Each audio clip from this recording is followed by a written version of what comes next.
Soften up the mess, drop it in the water, let the daughter find her image with the rest. She'll be learning how to breathe, spinning through identity. Hi everyone, my name is Nelle and this is my testimony. So, a little background about me. I am originally from Atlanta, Georgia. Kinda, sorta, but we're not gonna get into that. And I grew up as a PK. My dad is a pastor and I was basically born into the church. I grew up with constant eyes on me as the first baby, the first child. I have older siblings, but they were all adults, and so I was basically raised as the only child. So literally it was just me. And I went to church every Sunday. Every Sunday. Only reason you missed church was if you were sick. Of course, my parents were married, and I just lived in the light of constantly having to move strategically, and so that we wouldn't be in a place of judgment. And so I always knew who God was. I went to Sunday school, I went to church, second service, revival, Bible study. I knew who God was. But my understanding of who he was little. I know that now. Fast forward around the time of middle school, my parents got divorced. And that changed my life more than I wanted to admit at the time. It completely altered my brain chemistry. And my mom left the church. And so that left me with my dad as my pastor. Which, if anybody has any experience in the church, having someone that you're related to as your pastor is not a good idea by any means. That is mixing church and state. That is the definition of mixing church and state. Not a good idea. Because basically I was in a situation where I would see who he was at home and then would go to church and would have to shift in my mind the hat that he was wearing. I would see who he was at home and then see him go to church and be all of this for other people. And it was something.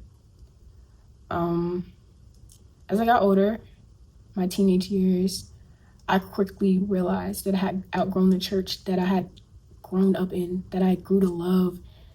The church was my family, my village, but I had outgrown them spiritually, mentally. And I knew I wanted to get out. In high school, I didn't necessarily know what exactly college I was going to. I just know I wanted to get away. I wanted to get out of Georgia. I wanted to get out of where I had called home for so long. Just to break free and have that freedom. Break free from expectations, break free of eyes on you, break free from the judgment, just break free from everything. I wanted more for myself. And when it was time to apply for college, I was serious. I only applied for one in-state school, and I just did that just in case I didn't get into the other schools that I wanted to get into. And TSU is where I ended up, Tennessee State University, go Tigers. It was not my first choice. I will be the first to tell you. It was not my first choice. I thought I was going to go to FAM. I thought I thought I was going to go to Tuskegee. Those were people that were giving me money. Well, not FAM, but Tuskegee was giving me money, and Dillard was giving me money. TSU was like third on my list out of 5. But God had other plans, and I ended up at TSU, and boy, am I glad that I did. I couldn't see it at the time, but TSU would change my life for the better. So as a freshman, I was eager to get connected with church. You know me, I grew up in church. I'm a church girl. That's what I do. Go to church on Sundays. We don't miss church on Sundays.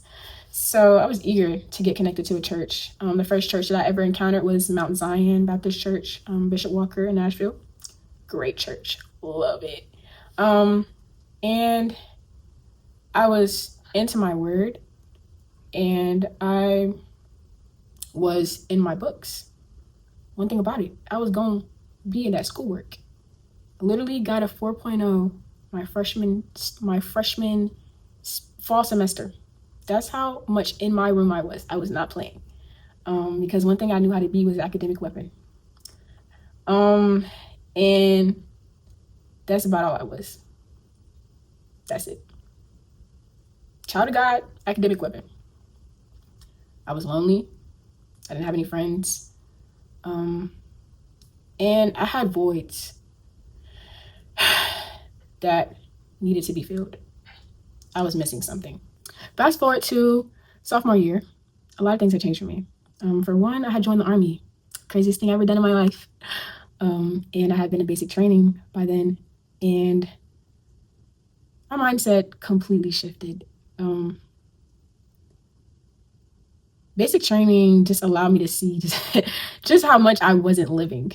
My experience there was long and tedious, but God taught me so many things there, and he strengthened me there, and he met me where I was, and I learned a lot. And so I had a new mentality. I had a new boldness. I had a new confidence about me, and I took that with me when I left, and I went into my sophomore year. But then something in the back of my mind said, I'm tired of always doing what's right. That's where I was at in my head. I grew tired of the expectations. I was tired of always trying to please my dad. Nothing against him. I love him to death. But those expectations, they weighed on me. Constantly feeling like you have to prove yourself to other people, it gets exhausting. It is a form of people pleasing that I do not wish on anybody. And I felt like it was unfair that everyone else around me could just do whatever. And I wanted that YOLO mentality. You only live once. Do it for the plot. And that's exactly what I started doing. I wanted a taste of that lifestyle. I wanted to just live free without feeling any consequences. And I felt like that's how other people were living. And I'm like, okay, well, they're getting away with it. Why can't I? That's where my head was at. And that was a dangerous mindset for me, to say the least. I didn't completely lose my mind, but I did start participating in worldly activities, stuff I had never done in my entire life. I never even thought about doing. I was just doing it out of rebellion. It wasn't even because I really, I was curious about it before, but I was like, nah, my parents wouldn't approve. Nah, what would they think of this? What would they think of that? And I was so worried about what other people would think. And I got so tired of that. And so out of rebellion, I'm like, man, forget what they think. Forget who so-and-so would think of this. And I started doing exactly whatever it is I felt like other people wouldn't approve of, that I had been searching for, seeking that validation from. I was like, forget them. I'm gonna do me. I'm gonna do Nelle. And I did exactly that. I did things just for the plot. I didn't care who I hurt, because it felt like when it came down to it, who was caring if I was hurt? That's the mindset I had reached. I took on a selfish mindset, and I did things that I was not proud of. I still went to church. I didn't lose my mind that far. Could never not go to church. But I was lukewarm. I was partying on Saturday, going to church on Sunday. No disrespect to anybody that does that. But it was not the life for me. One day, my roommate from sophomore year invited me to this Bible study that was led by a different church from the one that I attended, which was Mount Zion at the time. And I went to a few of them, and it felt unfamiliar, but something kept tugging at me to just keep going. I went into my junior year, and I was determined to get my life back on track. I started going to Bible study more consistently, and I started to slowly feel a shift. One of my friends invited me to life group. Mind you, when I was going to Bible study, I would go to Bible study, get my word, dip out. Wasn't no fellowship. I'm an introvert. I don't want to talk to people. I don't want to meet new people. I'm not going to go up to nobody new and introduce myself. I spoke to the people I knew, and I dipped. I think back to that and I laugh because boy, have things changed for me. My friend invited me to life group. Life group was basically a more intimate gathering at a pastor's house. And other schools like Vandy, surrounding schools, Vandy, Fisk, Belmont, whatever I'm missing, Lipscomb, and they would all just come together and basically it would be another Bible study, but not really. It was more of, they would have worship, they would have prayer, and then someone would have basically give a sermon. And then after, there would be fellowship, talking, games, food, all of that. So my friend invited me to life group, and that's where God met me at. Right where I was avoiding to go. Where was I avoiding to go? Around people. I wanted to be anti so bad, y'all. And I still low-key am, but I've gotten better and I've grown.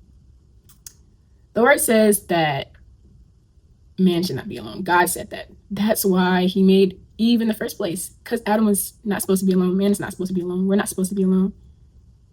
No matter how introverted we are. God met me where I was at. And God had filled my void. A legitimate need that I had for so long. But I was trying to fulfill it in illegitimate ways.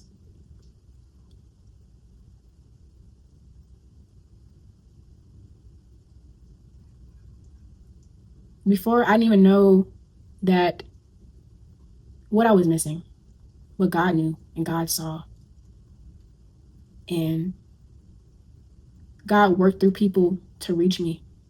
God made sure that he talked to people that he knew I would listen to get my attention. I didn't know what I was missing until I went to life group. And I realized what I was missing was community. It wasn't that I didn't love God. It wasn't that I didn't want to read his word. It wasn't that I wasn't going to church. But it was that fellowship that my heart was missing. I don't know if it was the only child syndrome in me that led to me just not being socially inclined. But I had dealt with people for a long time in my life, and people hurt you. Church people hurt you. It got to the point where I just didn't want to be judged. I didn't want the expectations of people on my life. And people can be absolutely exhausting. But I discovered it was just the wrong people. And I didn't know to ask God to just put the right people in my life, because the right people in your life will bring life to you, speak life into you. Here I am having a void, and that void for an introvert was people. God got a sense of humor for real, because he knew I wouldn't fellowship in. I was going home. I was getting in that bed. I wanted to be in my room by myself, isolated. But isolation is where the devil uses that to make you feel alone. I remember crying my freshman year to God that I was lonely, that I didn't have anybody, that I didn't feel like anybody had my back, that I didn't have friends, that I didn't have anybody that I could call on, that I was a friend to everyone else, but who was there for me when I needed it? I remember that. And now here we are, almost 3 years later, and God's answering my prayer.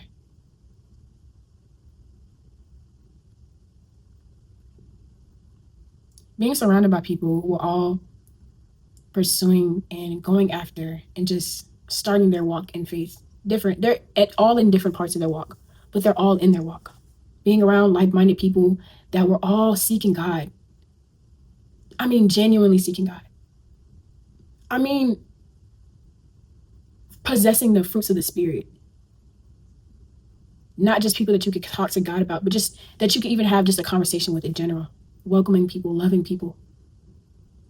College students, get that. College students. All my life, I had been around elders, older people, people not my age. And that's why now people say that I have an old spirit. Not only that, my parents are older, so I have an old spirit. I didn't bond and connect with people my age before. I had never done that. I never had that. I tried to my best in school, but at the end of the day, it just didn't always work out that way.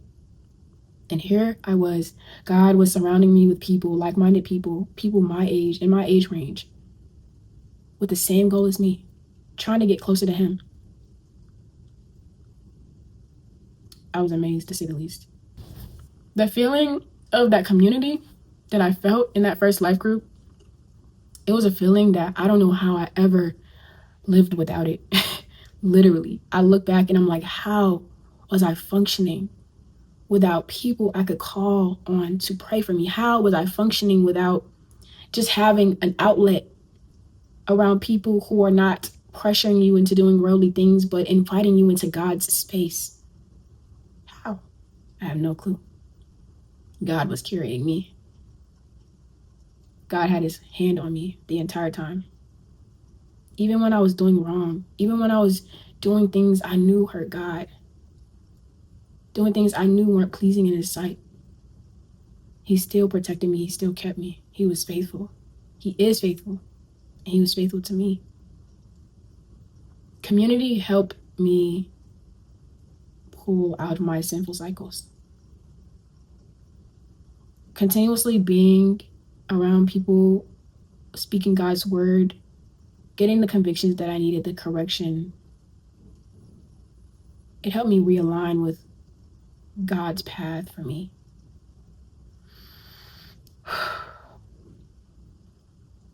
It was a process. At first, my brain was not receptive. Or at first, I would say the things that I was hearing were new. And they were new because they challenged me. I was hearing things in Bible study that I had never heard in church. Just getting enlightened by things that I never had even thought about. Because I was finally in an environment that I could grow in. Something that I had asked God for when I left Georgia to come to college. And it challenged me. And I haven't been the same since. I am now on my continuous walk, my faith walk. But I've come back with a vengeance, dedicated and committed to not giving up only on myself, but not giving up on God. So even when things get hard, I remind myself of where I used to be and how far I've come and how far God has brought me. I remember being frustrated with God. I remember asking God why it had to be me to break the generational curse, because it just felt so heavy. It just felt like it was just too much. It felt like it was too much for me to be doing. Why did I have to do it? Why can't somebody else do it? And those are the types of questions we ask when things are hard. And I just felt so frustrated because I felt like I wasn't being set up for success. I felt like I was just continuously falling into sin, and I was never going to get out. I was never going to be free from that cycle. I was never going to do any better as hard as I tried. I remember that feeling, that feeling of hopelessness. And that's just crying out to God like this is too much. This is too much pressure. I can't handle this. I don't think I can. I questioned if it was even worth it. I contemplated giving up. I was frustrated with myself as I kept falling back into sin. I felt unworthy.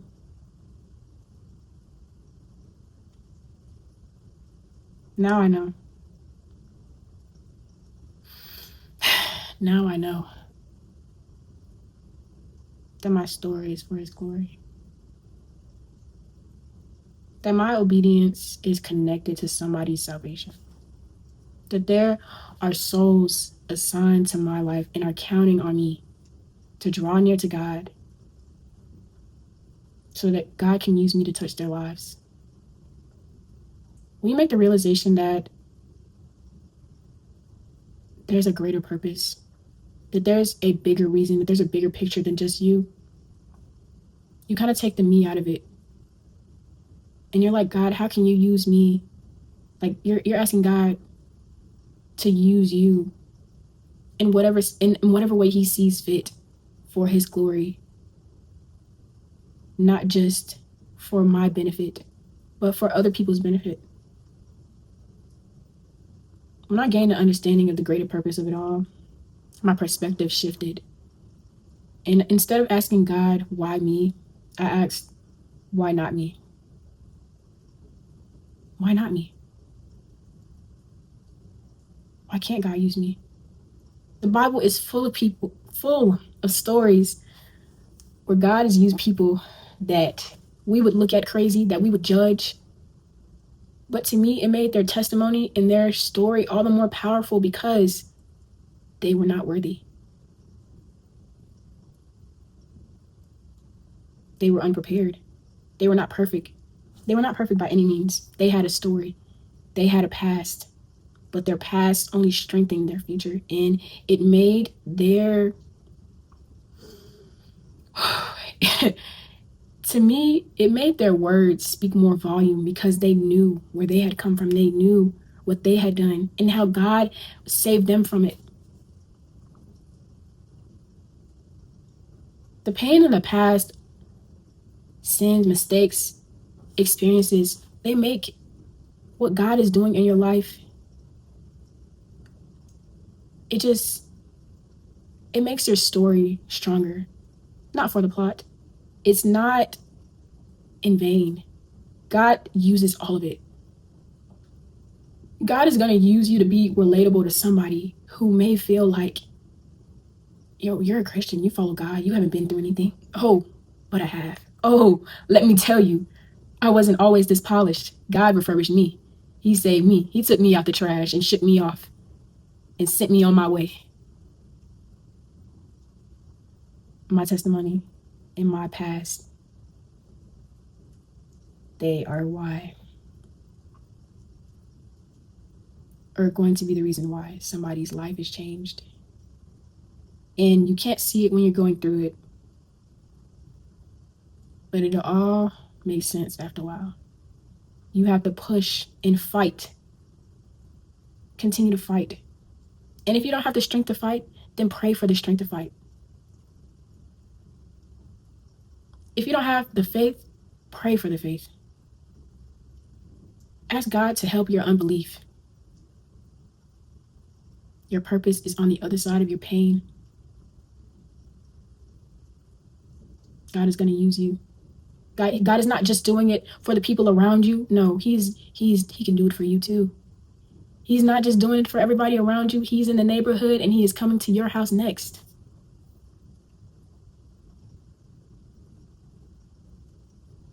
God sees you.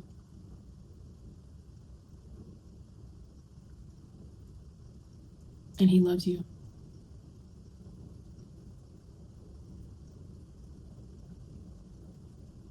I pray that my story helps someone to see and know that there is light at the end of the tunnel.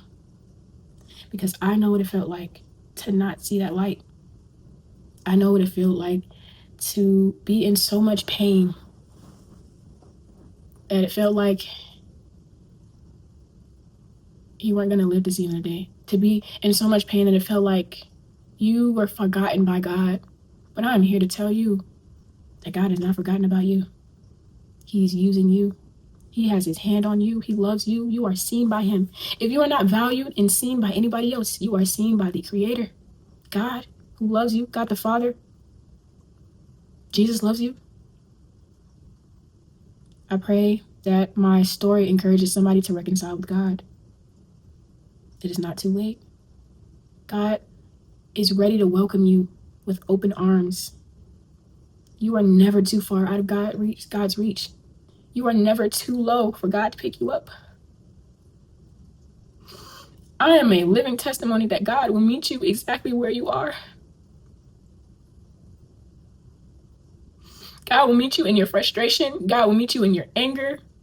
God will meet you in your unforgiveness, in your resentment, wherever you are. Just call on the Lord and he will come and see about you. The word says he is our present help. He is fighting for you. Don't give up on God. Don't give up on yourself. God won't give up on you. He loves you. And he will save you. Just like he saved me.